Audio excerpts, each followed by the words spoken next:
Time now for the morning rush. A Gallup hospital has lost 150 staff members in under 2 years. Concerned community members want management removed. Former and current staff are saying conditions and staffing issues at Rehoboth McKinley Christian Hospital have gotten worse since our story last October. Community Hospital Corporation took over management at the hospital in 2020. Two other men are facing charges accused of robbing Target and threatening employees. APD says 22-year-old Dominic Mendez and 20-year-old Gabriel Meza wrote a note threatening employees before taking more than $800 in cash and merchandise. Mendez claimed they needed the items because they are homeless. A Bosque Farms woman is charged with aggravated DWI, accused of driving the wrong way down I-40 while drunk. Police say Sunday, 23-year-old Yuri Ruiz was traveling eastbound in the westbound lanes of I-40 near Wyoming when she nearly struck an officer. Police quickly blocked off the interstate and were able to stop Ruiz. Erica. Here's a look at the school day forecast. Temperatures are a bit cool, but not terribly cold this morning, 43 degrees. And by the afternoon, will be mild in the low 60s with a light breeze and more sunshine. Several branches of the Salvation Army are facing exploitation charges and lawsuits involving their adult rehabilitation workers.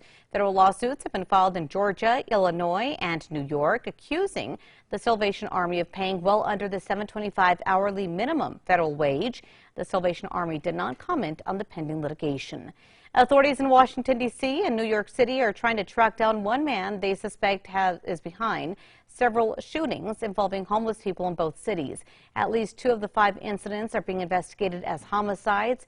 Police are now releasing images of that suspect. Erica. And our threat index is high today. We'll see some snowy and wet spots in northern and eastern New Mexico and high fire danger in the southeast plains. Diplomats from Russia and Ukraine are set to have another round of discussions soon. This is Ukrainian President Zelensky continues to warn NATO countries it will only be a matter of time before Russian missiles fall on their citizens. National Security Advisor Jake Sullivan reaffirmed America's commitment to defend NATO.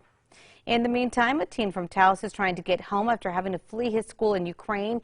14-year-old Mira has been in Ukraine off and on since 2020, studying at a Jewish high school. When Russia began their invasion, the group eventually was able to make their way to Germany. His father says they're trying to work on transportation to get him back here to the States. New Mexico United is back this morning, and fans are celebrating the team after a big win. United just missed the USL playoffs last year, and it's been a busy offseason for the team. This was the team's first home opener since 2019 because of the pandemic. United won 2-0. Erica. And here's a look at the traffic maps. Maps are clear this morning, no accidents or slowdowns. And Tracker is headed west on I-40 near Rio Grande. Things are moving right along. All right, take a look at this. Here's a shot this family won't ever forget. During halftime of the Big 12 tournament semifinals, Baylor's Nylisa Smith's father hit a half-court shot to win $6,600. His daughter that went on to score a career-high 37 points in the game to beat Oklahoma. Big congrats to both of them. Time now for the 5 facts. All right. At number 5, Albuquerque's car lovers are coming together to support a good cause. Race into Spring Car Show held at the Albertsons along Eubank near Candelaria brought together car enthusiasts for a good cause. The money raised at the car show benefited the Wildlife West Nature Park, a rehab center in Edgewood that brings in native New Mexico animals. We have a link to learn more about the Wildlife Refuge on our website. Number 4, the late Las Cruces Superintendent Karen Trujillo has been named one of USA Today's Women of the Year. The publication honors a woman from every state. This year, Trujillo was chosen for New Mexico.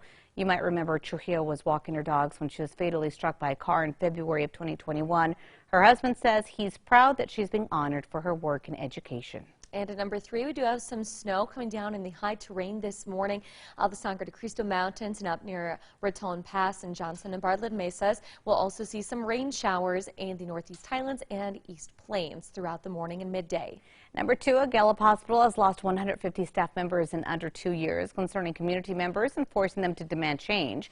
Former and current staff are saying conditions and staffing issues at Rehoboth McKinley Christian Hospital have gotten worse since our story last October. Now they want management there removed. Community Hospital Corporation took over management at the hospital about 1.5 years ago. The Community Health Action Group hosted a town hall so employees could discuss the mistreatment they faced and issues they've had the past few years. If you want to see more on this, go to our website. That's always on KRQE.com. Finally, number 1 for you this morning, a teen from Taos is trying to get home after having to flee his school in Ukraine.